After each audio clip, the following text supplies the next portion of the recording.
បាទសួស្តីបងប្អូនអរគ្នានេះអ្នកដែលមានប្រើម៉ាស៊ីន Shimano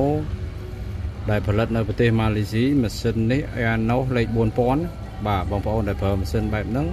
ឆាប់ដូរបដាងដៃនៅខាងស្ដាំនេះដៃខាងស្ដាំបើដៃខាងឆ្វេងវាបដាងជបដាងដៃស្រាច់ហើយតែអញ្ចឹងដៃខាងស្ដាំវាប្រើឡតអញ្ចឹងបងប្អូនឆាប់ដូរចេញឃើញទេនេះប្រើឡតអញ្ចឹងយើងដូរចេញទៅដើម្បីកុំឲ្យខូចមញងតាន់ហើយជួយកម្លាំងយើងអូសត្រីទៅវាធូរមើលដោះឲ្យមើលហ្នឹងហើយបាទនេះឃើញនេះវាប្រើឡតជ័រតែខៀវនេះអញ្ចឹងយើងឆាប់ដូរហ្នឹងចេញបើយើងអត់ដូរចេញទេវាសឹកដៃនេះវាសឹកដៃនេះអញ្ចឹងយើងដូរអាហ្នឹងហើយម៉ាស៊ីនហ្នឹងលែងមានបញ្ហាអញ្ចឹងបងប្អូនប្រើបានយូរបើសិនជានៅអាហ្នឹងបងប្អូនប្រើបានយូរឯងហើយដល់ពេលអូសត្រីក៏វាតឹងដែរអញ្ចឹងឆាប់ដូរអាហ្នឹងចេញប្រើឡតជ័រនេះ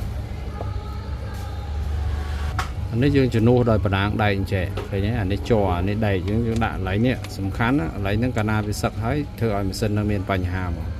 ស៊ីននេះនៅស្អាតchứយើងដូរឲ្យហើយអញ្ចឹងម៉ាស៊ីននឹងអត់ងាយខូចទេអញ្ចឹងបើបងប្អូនត្រូវការអាចតាក់ទងបានតាមរយៈលេខទូរស័ព្ទនៅលើ profile មាន2ខ្សែបាទបងប្អូនតាក់ទងមកតាម Telegram ក៏បានអញ្ចឹងបងប្អូនត្រូវការតាក់ទងមកបាទអរគុណច្រើនបាយបាយ